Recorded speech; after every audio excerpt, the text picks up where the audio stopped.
This was just announced. You just look without at this being thing. announced. It's just Oh, like, should I turn it? and for 5 No, years. it's it was- fine.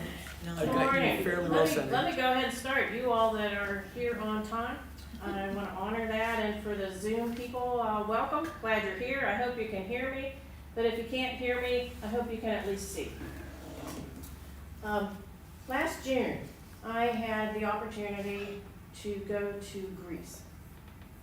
And it wasn't something that I chose. I had the opportunity a few years ago to sign up for this tour, and I thought, no, that's not something I want to do. So I said no. Well, but some friends of mine signed up, and then it got postponed with COVID and postponed, and finally it's back up and running again. And in January of 21, my friend Joyce's husband Mike died very unexpectedly. And she decided she still wanted to go. And she asked, actually it was January 22 was when he died. And her children didn't want to go with her, and they said, why don't you take Debbie? So she called, and she wanted to go so badly, and I thought, why would I not go? That doesn't make any sense. So off to Greece we went, and was not quite aware, and wasn't getting myself quite aware of the adventure that was about to begin. And I titled this In the Wake of Paul and John, because ships leave wakes. We traveled a little bit behind. It wasn't designed to be a Bible-oriented trip in any way, but we were going to some Bible places, Patmos, Ephesus, and Athens, all of which are named. If you go to the book of Acts and you start chapter 16, 17, 18, 19, Paul's adventures, according to the author of Acts, over in those places. And then Ephesians gets its own book, and then Patmos, you've got to go to Revelation for that one. Has anyone here ever been to Greece, or any part of Greece? All right, so you may believe everything I say. Or not. Off we go. Well, I came away with a better appreciation for some of those biblical things, but especially for Paul, because he sailed. So did we. That's what we were on. Oh, cool. We were on a tall ship. That's the ship we were on. All right, off we go. I'm going to bring this map up every so often, just to help me orient myself, and also for you. We left from Newark, New Jersey, and we flew directly to Athens. Wow. So we landed in Athens. We decided we'd go a couple of days early, get oriented a little bit, see a little bit of Athens, rather than do whatever we were going to do and then do Athens at the end, which you could have done. But I'm glad we did it the way we did it. Athens, Greece, is amazing. If you never go anywhere else over in Greece and you get to Athens, do it. Do it. It's just an amazing place. But that gives you some idea of where we started. That's the view from our hotel. Oh, wow. Wow. Seriously cool. Up on the roof. This tiny little hotel. And I have the card over there. I can never remember what the name of it is, but I would recommend, if you get to Athens, stay there, because you can walk all over the place. And what we did was we caught one of those off and on buses where you can jump on, jump off. Welcome, come on in.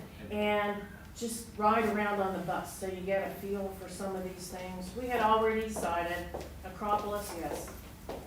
So if you do Acropolis, you're going to do the Parthenon. That we for sure wanted to do. And that is the Acropolis.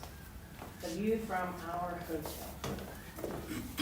We could have walked there. We took the bus up. I don't show you how we got up to the top of the Acropolis. There's two ways up there. One, you walk, and one, if you have something wrong, you can take an elevator. which is a glass elevator that goes up the side of a cliff. Me, I'm not a heights person. You would love it, Charlie.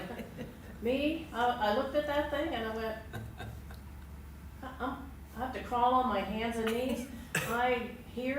I'm never gonna be here again. Get up this thing.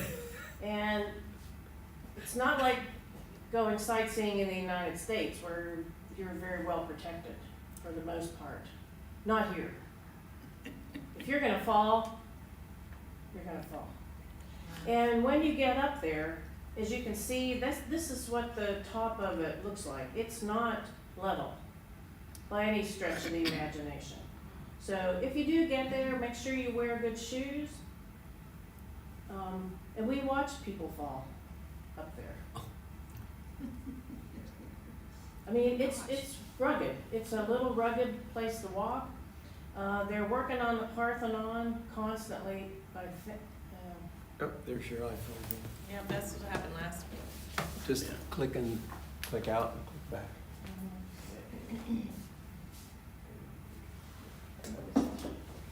have to hit iPad. Is that what we did? We did that. You're on desktop Yeah. right now. There you go. It'll come up in a second.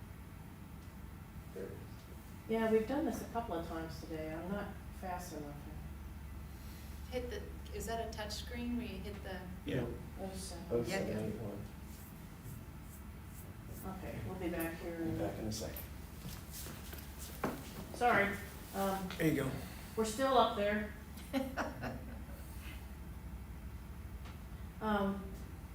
Evidently, it had been in really good shape until they were in a war with Turkey, and Turkey stored their ammunitions in there, and something happened, and it exploded. So they're still finding pieces, working on the Parthenon.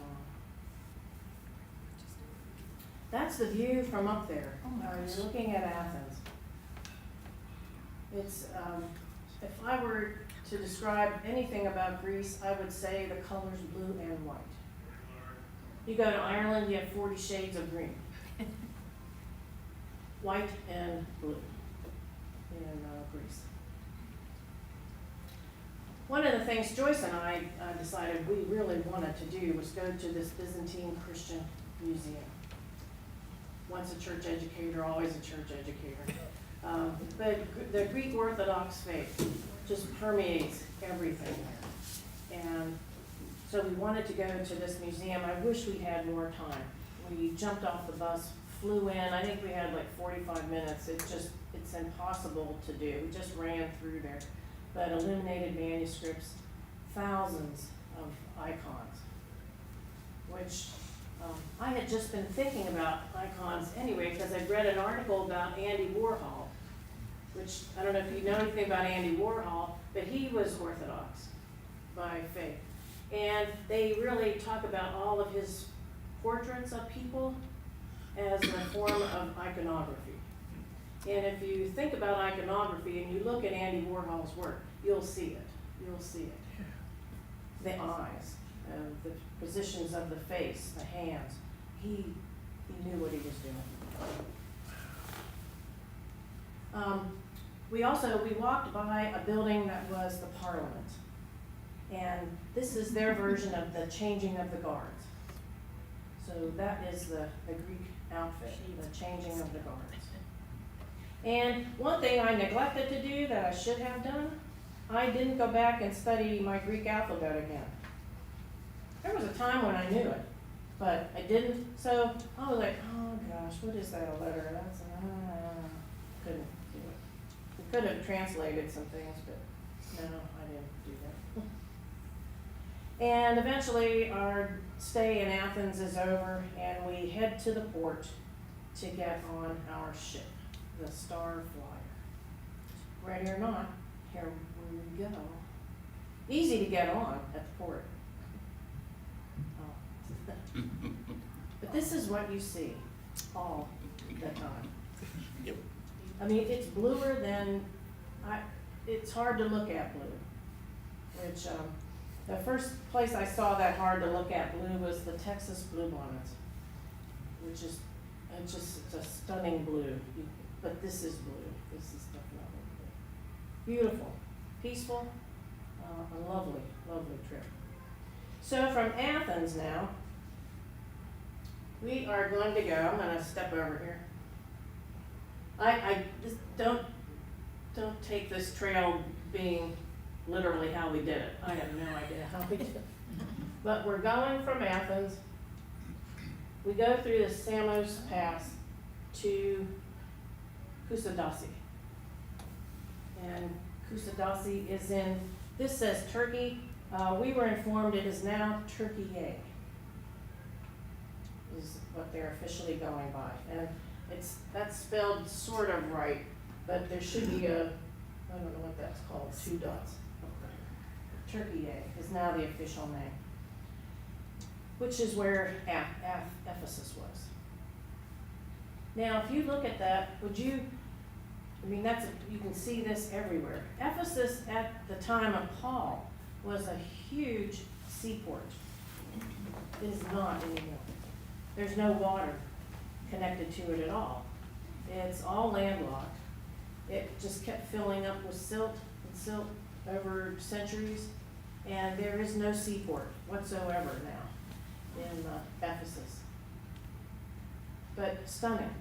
In Paul's day, it was a big, large town. I didn't know how big. I just had no idea how big it was. Some of you have come in since. Have you ever been to Ephesus? Anybody ever? If I've always poo-pooed going on Bible trips. Now I know better. Paul went to this town. He talked at the synagogue. He gets into trouble if you're reading anything about this. He starts a riot with the silversmiths in Ephesus because they're losing their livelihood. They make little statues of Artemis and little gods. And he's talking about, no, you don't do that. There's one God. So they're complaining, they have a riot. They fill up an amphitheater somewhere in Ephesus, but I'll show you where the guide told us it was. Ephesus is just now starting to be uncovered. They've only done a very, very small part of it. So if you go back over time, you'll see more. They're just now really finding all of the stuff that is there. But these walkways lead you down. You start up on a little hill and it leads you down. You pass some Roman homes, and they're very clever. They're built on a hillside, but they're built on the roof of one is the floor of the next. It's very cleverly done. And somebody in there, one person runs the heat. So it just filters up to all these different homes. But the homes are works of art. The mosaics are gorgeous. And they're excavating these even as we speak. They weren't buried by the silt you were talking about. I don't believe this part was. Okay. Just left to ruin. But when you go down that little road and you make a turn, it drops, and all of a sudden this vista appears. Humongous. And I put one. That's a fig tree. So now I understand Adam and Eve. They have big leaves. Trees have big leaves. I get it. Why would you pick a big leaf? I get it now. They're big. But this building is this building.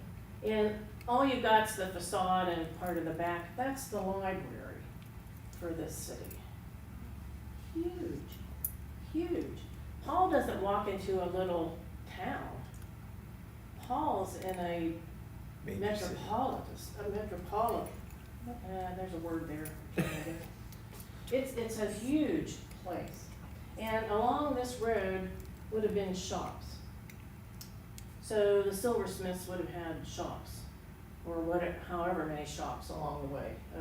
Very cosmopolitan, very amazing place. Getting back to size, would you say then that Ephesus in its day was about the size of Athens, or one of those? I would say, yeah, I would think so, I would imagine, Okay. yeah. And back in the day, how big was Athens, I'm not entirely Okay. sure either.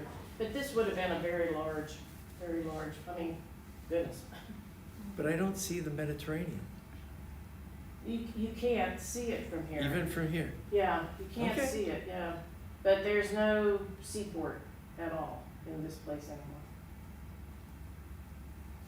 That, a little closer up to that library, you can get some feel for scale of this place. Again, you gotta be careful where you're walking. But we went further, this is where the tour guide said Paul, there were so many people who were upset with him, they filled this amphitheater. I was like, wow. They estimate 25,000 people could sit in that amphitheater. Did he stir up that many people? I don't know. According to Acts, probably yes, because Acts treats Paul sort of like a Marvel superhero. Paul can do all kinds of stuff in the book of Acts, so maybe so. But Ephesus is an impressive place. Only to discover more as time goes on.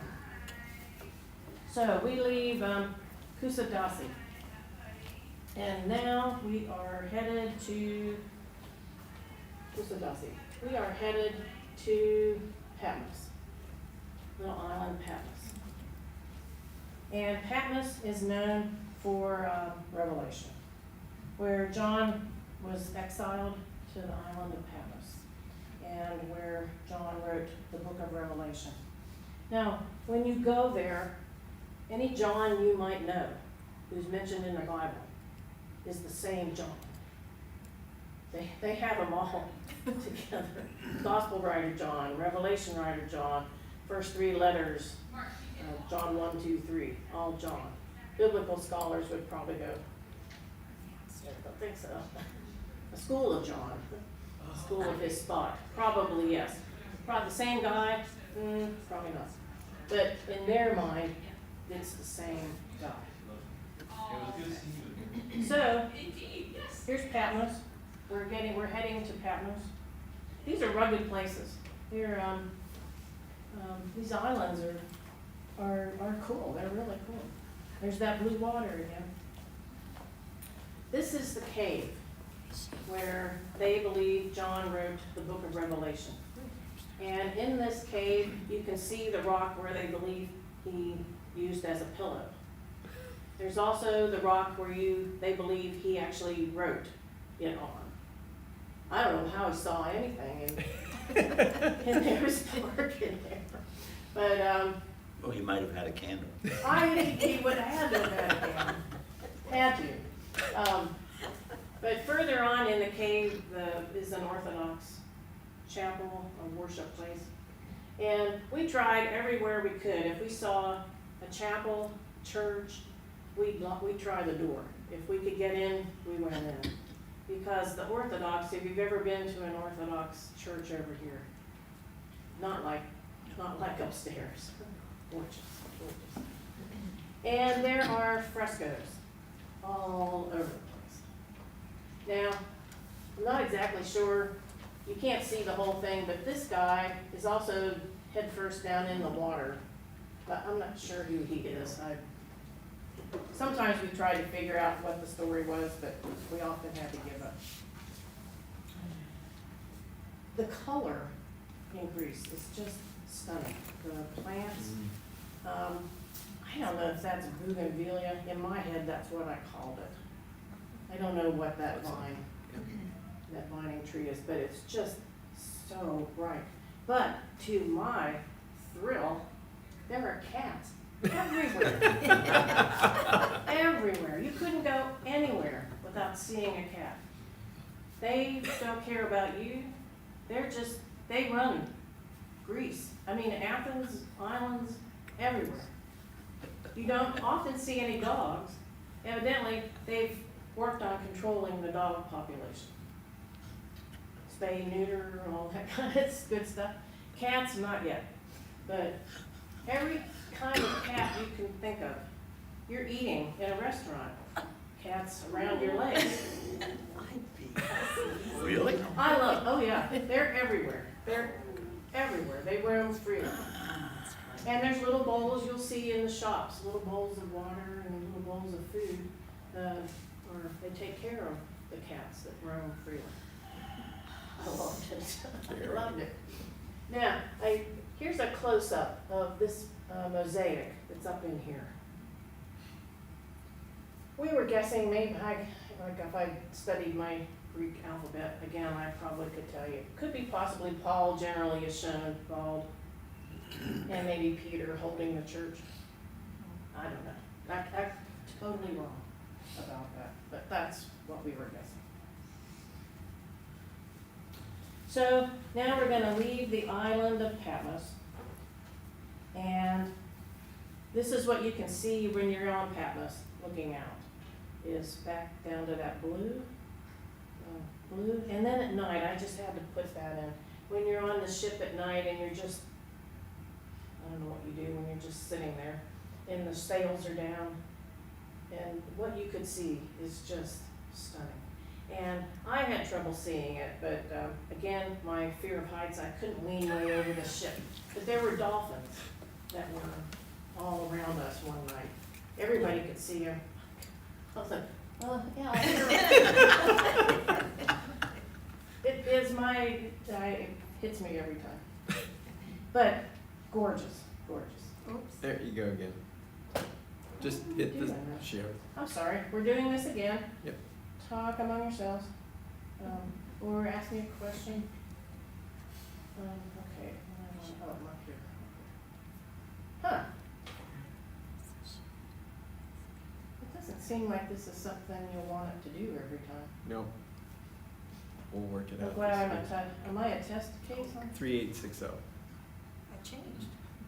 Yeah, it does every time. Every time, yeah. There you go. There we go. That's about 10 minutes. I'm gonna. To, yeah, Maybe try that's probably something. right. That's probably right. Should Let's see if I? All right. it stops it. We're gonna leave Patmos, the island of Patmos. Oops, island of Patmos, and we are gonna go to Amorgos. The island, oops, down there, the island of Amorgos. We're done with Bible. Yeah, we're out of the Bible world now. We arrived in Amorgos, and I have to say, this was my favorite. This was my favorite place to go. Didn't expect any of that, but it was. Another small island, as you can see, they build along the coast. They're not up on the rugged, but all around there are buildings. This little island, I wasn't anything planned that day. You were on your own, just walk around. I think there might have been an excursion. Yes, there was an excursion. There was some monastery hanging on a cliff up high someplace. And I said to Joyce, she goes, I'm going. I said, I'm not. I'm not gonna go. I'll get up there, I won't be able to do it. And when she was done, she came back and she said, you were right. You should not have tried that. I don't like heights.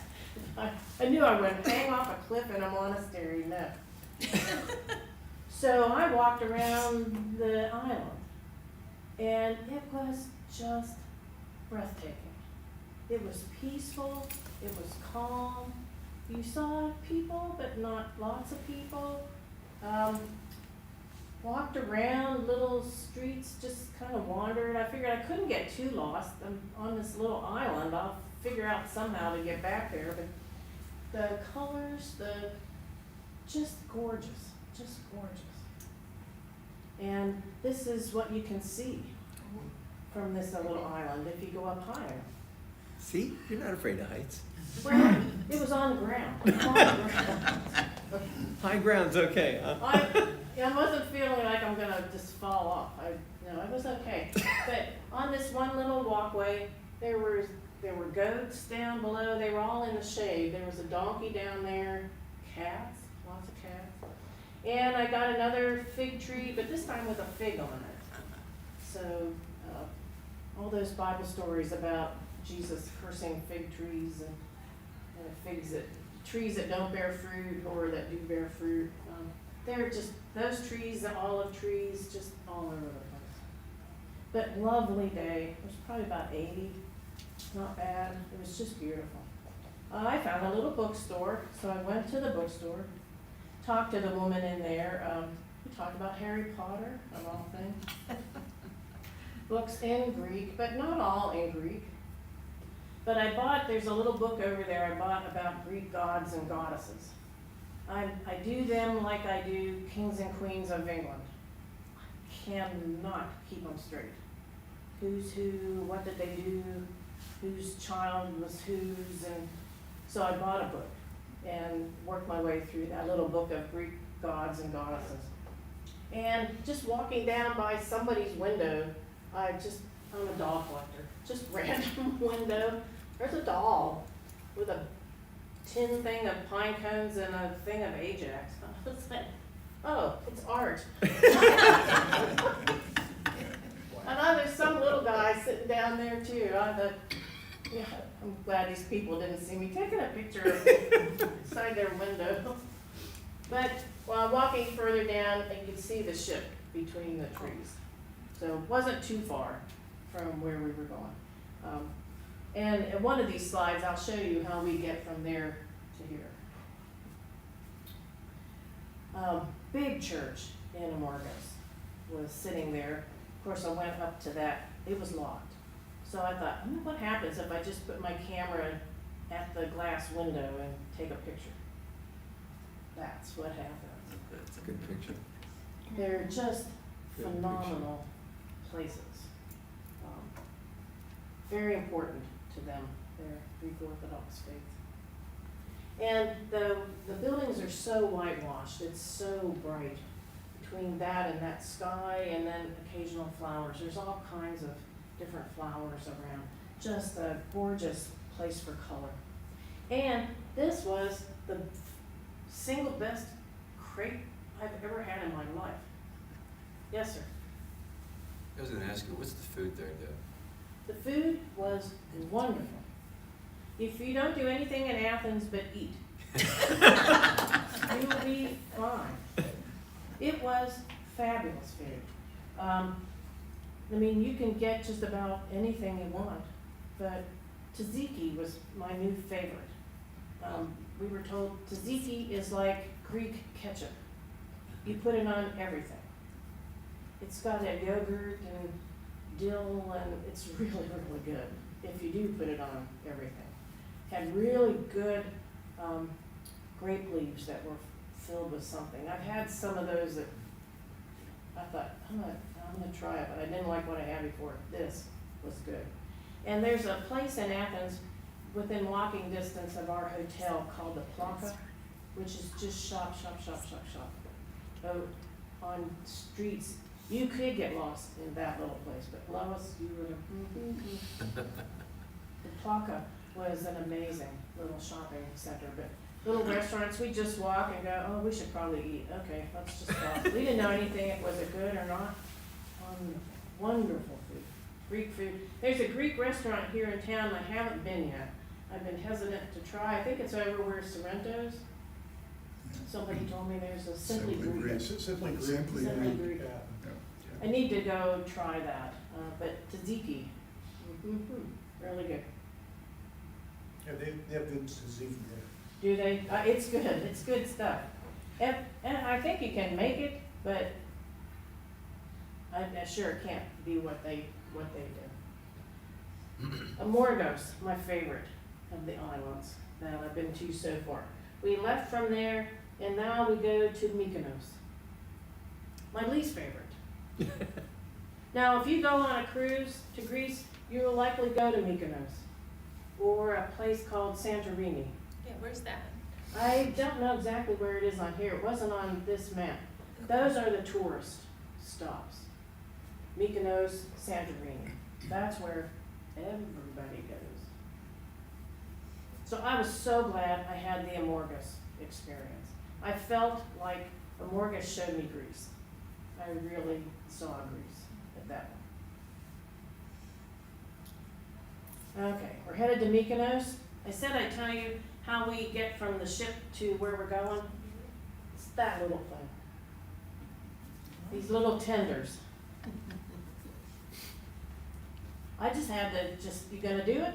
You have to do it. You go down this little metal stairway.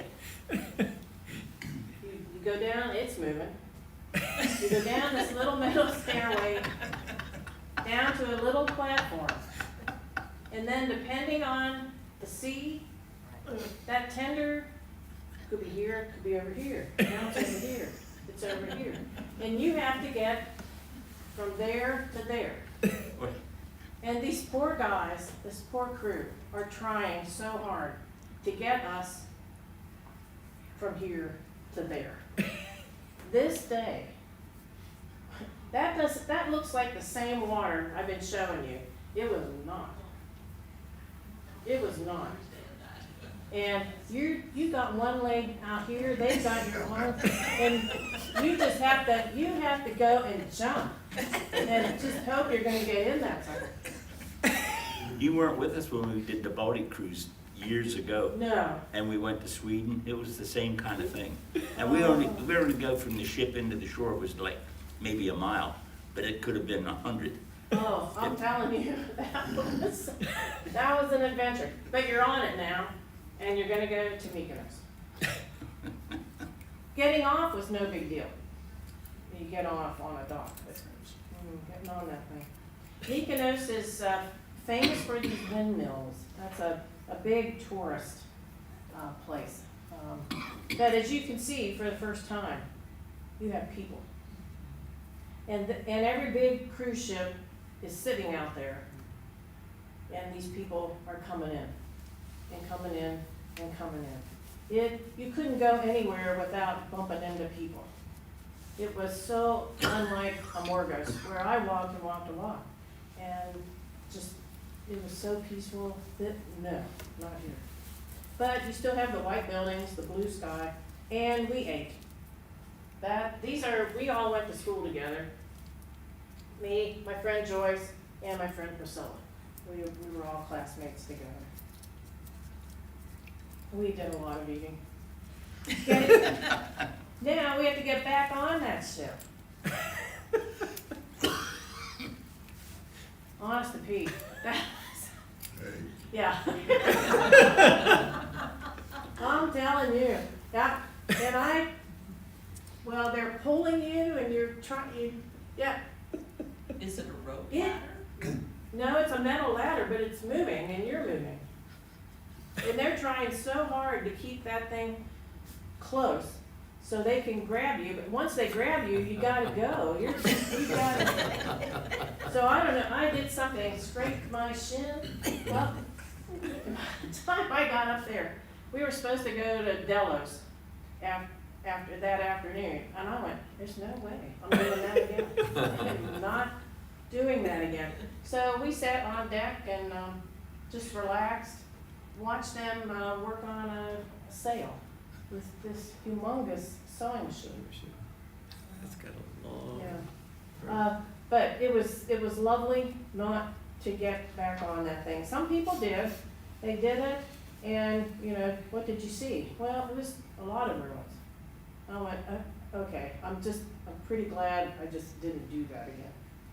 Yeah, it was good to be just back. So now we left Mykonos, my least favorite. Now we're gonna go. I don't know how we got there. There's Delos. In English, it's Delos. Somehow we're gonna get over to Spetses. That's my second favorite, Spetses. Really cool. This is the home of Laskarina Bubelina, who is a very, very famous heroine.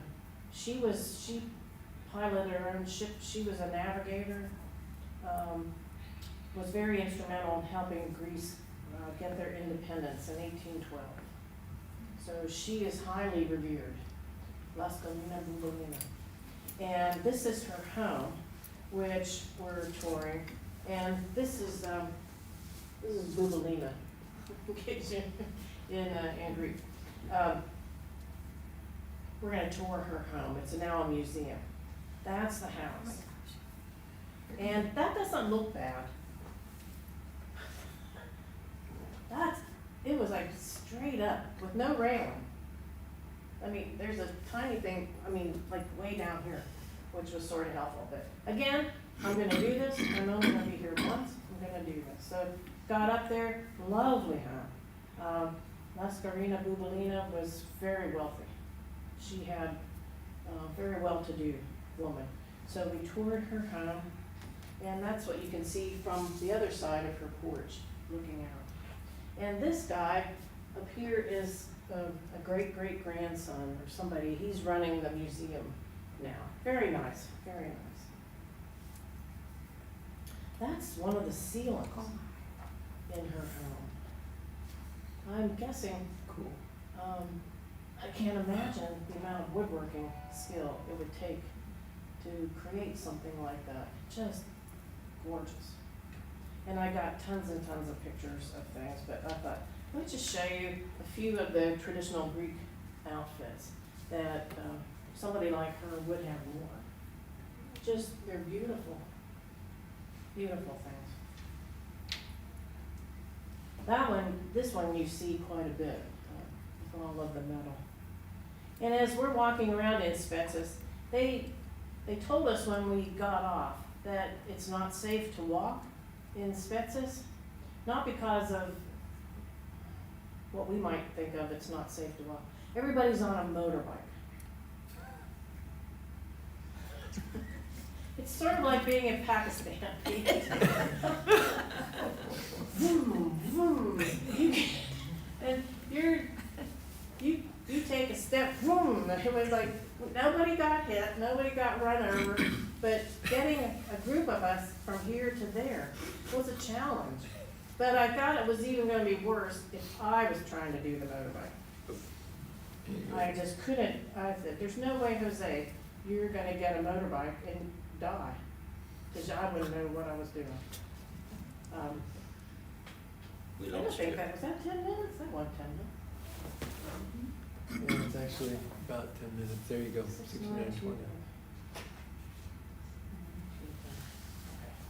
We'll be back up soon.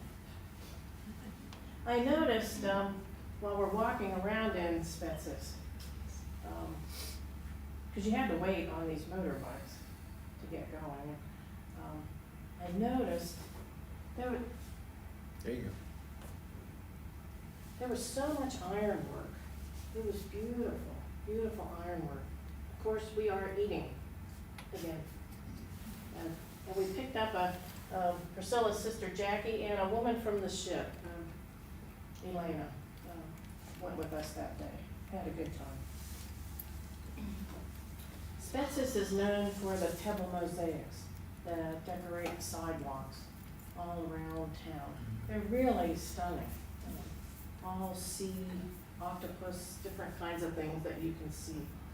The other thing I finally took notice of, and I have some other pictures, I didn't put them all in. You know, some people go to places and they take pictures of the doors. The door knockers at this island were just amazing. I never saw two alike. Just works of art. I think this is like a walrus or a hippopotamus or something, with the head on there. As best I could figure out what it was, but a lot of just visual art to be seen. This is another home museum. It's now a museum that we went to. Again, when you go to these places, and you've seen it in Europe, these are not handicapped accessible places. You're on your own to get up in there and get out. There's not going to be an elevator. Chances are pretty good not. So you have to be in fairly good shape to do some of these. But it was a lovely museum. A lot of the ship's figureheads. They had different naval things. A lot of this island must have been key in a lot of sea battles, because there was a lot of naval things that were in this, what was once someone's home. And that's an outfit that men wore. So, just wanted to show you, it wasn't just women, but the men too. Now, we leave from Spetses, and we're gonna get that tender, and it's gonna take us back out to our ship. Not bad, wasn't bad. It was just Mykonos Day, it was horrible. So the Star Flyer is waiting for us to get back. And now, we are going from Spetses, again, I'm not exactly sure how we did this, but we're going from Spetses back to Athens for our adventure to end. Or at least I thought maybe it was gonna end. I went to the airport, everybody else took off for other things. Joyce went on to Paris, I think, and she didn't come home for 2 more weeks, so I went to the Athens airport by myself. Had time, little shops, very nice, but upstairs, there's another museum. This is what they believe was on the property where the Athens airport is built. You don't dig in the ground over there without uncovering something. So I believe by law, you have to do an archaeological dig. You have to get out what you can get out. So this is what they believe the land looked like, based on what they uncovered, where the airport is now. Lovely museum upstairs. These are all things that were found on that site. And it just went on and on and on. I mean, beautiful things in this archaeological display. And then they have a display section that I believe rotates. This was the one that I saw. It was all on different costumes, native costumes from different parts of Greece. And this one says islands, this one's Macedonia. So Macedonia is a name you'll recognize from scripture too. But the costumes were just gorgeous. That was a lovely exhibit. So waiting at this airport was not bad. And then headed back home, caught the plane. But this is my next sailing adventure. This is the Norwegian Pearl. I'm headed to this one in the middle of March. It's gonna be very different cruise for me. Never been on one of these ginormous cruise ships, but it's a blues cruise. So some of my favorite blues artists are on this cruise. It's just gonna be full of music. So will I get off? Not if there's one of those little boats. Well, they're gonna stop somewhere in the Dominican Republic, and we've got a few hours there. We were looking at, my friend Carol from Princeton is going on this one. And we were looking at the excursions. If you've done these things before, you pay to go on different excursions. And one was like, you're on a zip line and you're doing this and you're swimming. I'm like, So we might get off and just walk around and say we were in the Dominican Republic and then get back on. I don't know what we're gonna do.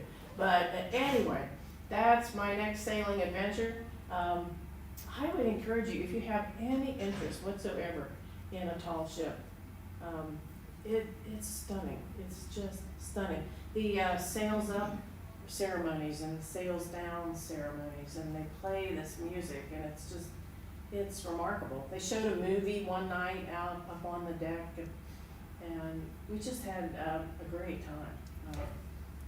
They had, there was a couple little square things that, I don't know, hot tub size. I don't think they were hot tubs, but that was your swimming pool on it. It's not that big. Meals were wonderful. The ship's the crew was amazing. Get to know them, they're lovely.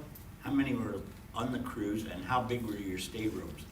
Staterooms weren't particularly big, but very, very well designed.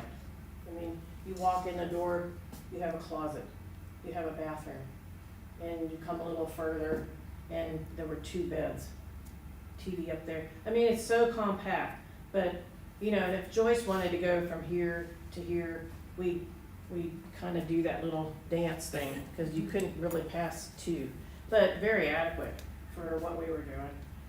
There were 80 crew, I believe they told us. Of course, we're not gonna see most of them, because they don't come up to see them.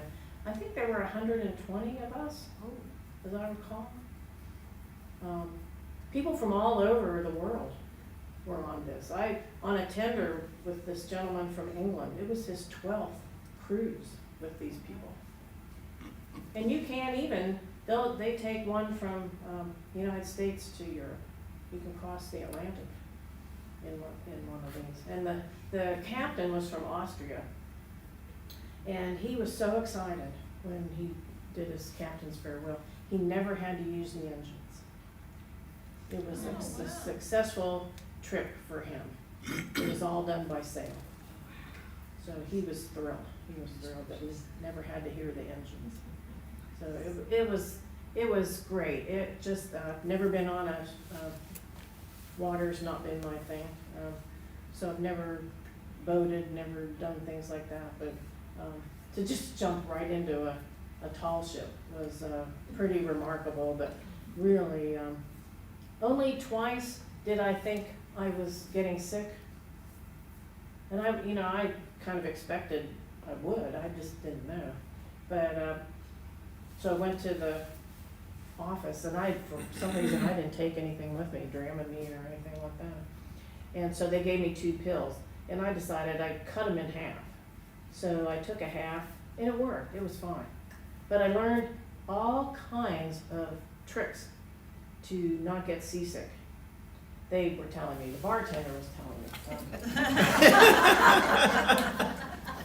Well, I went to get ginger ale. I thought, ginger ale. I should get ginger ale. He said, any alcohol. He said, red wine. He goes, I've heard red wine works. He said, I really think any alcohol will help you. Green apples. We were told green apples will help. But ginger stuff, so.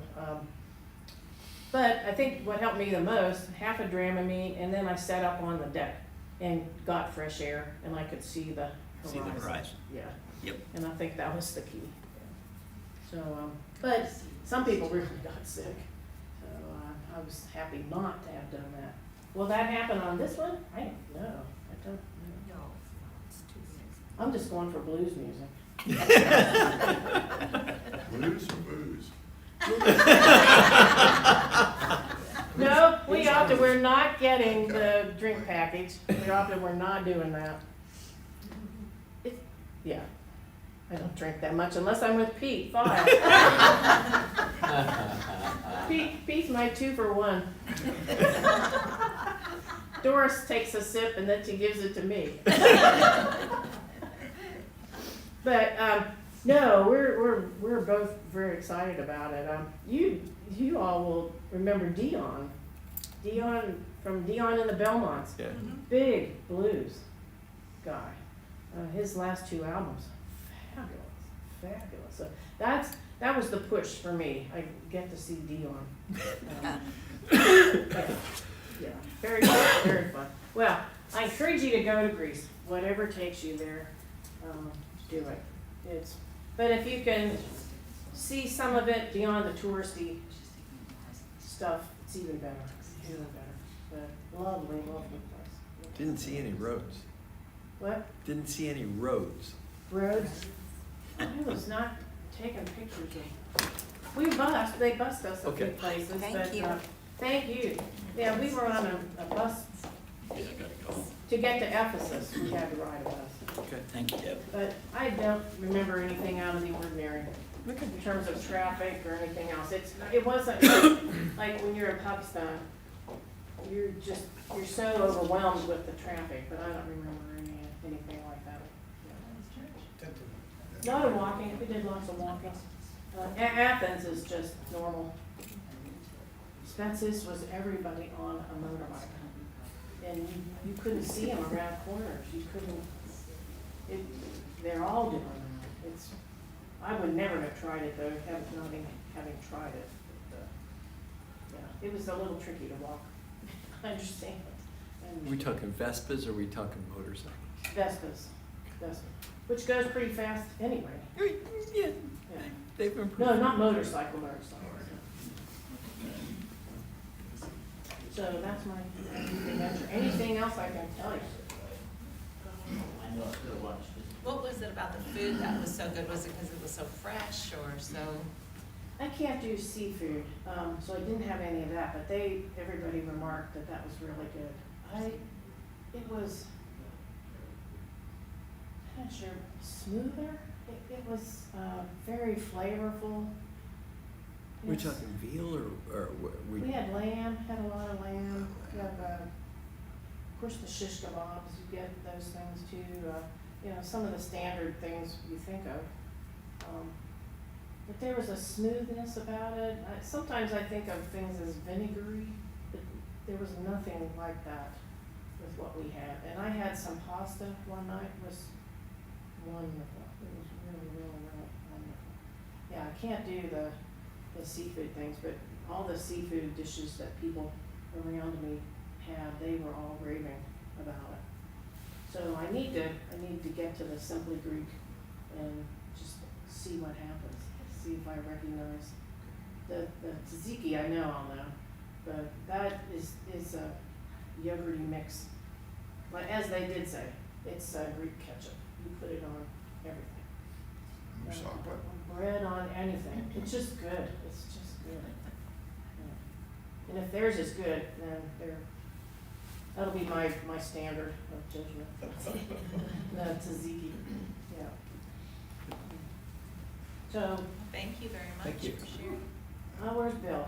I got all my slides in. He's good. And we have a little time. If you get, if you do look up Athens, Ephesus, Patmos, any of those things in scripture, well, Patmos only one place, and that's in Revelation.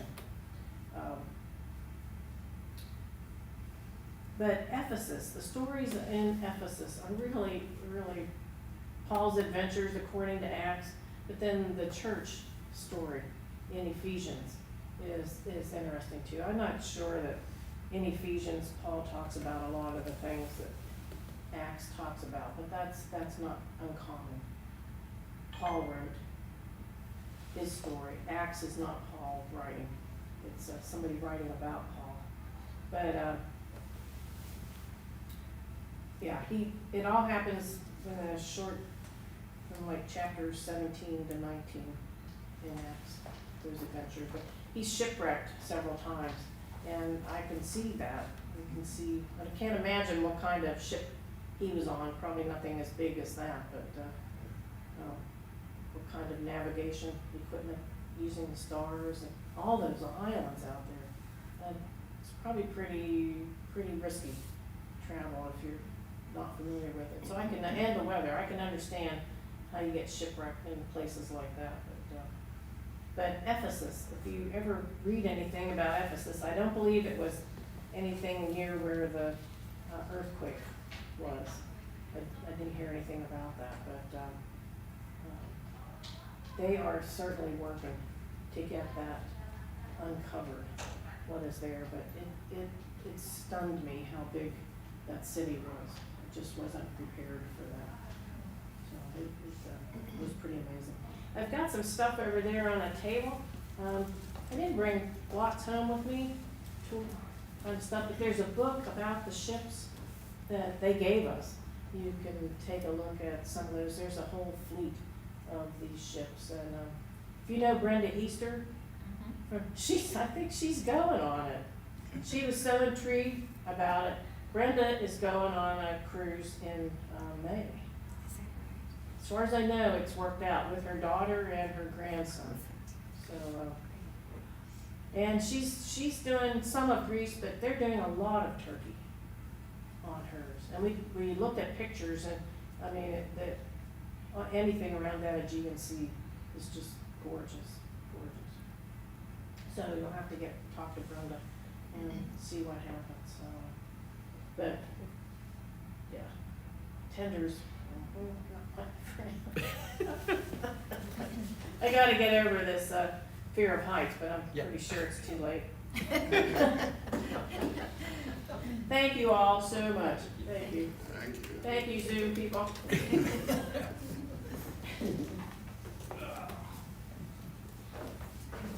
I could have put more slides in there. I have more time.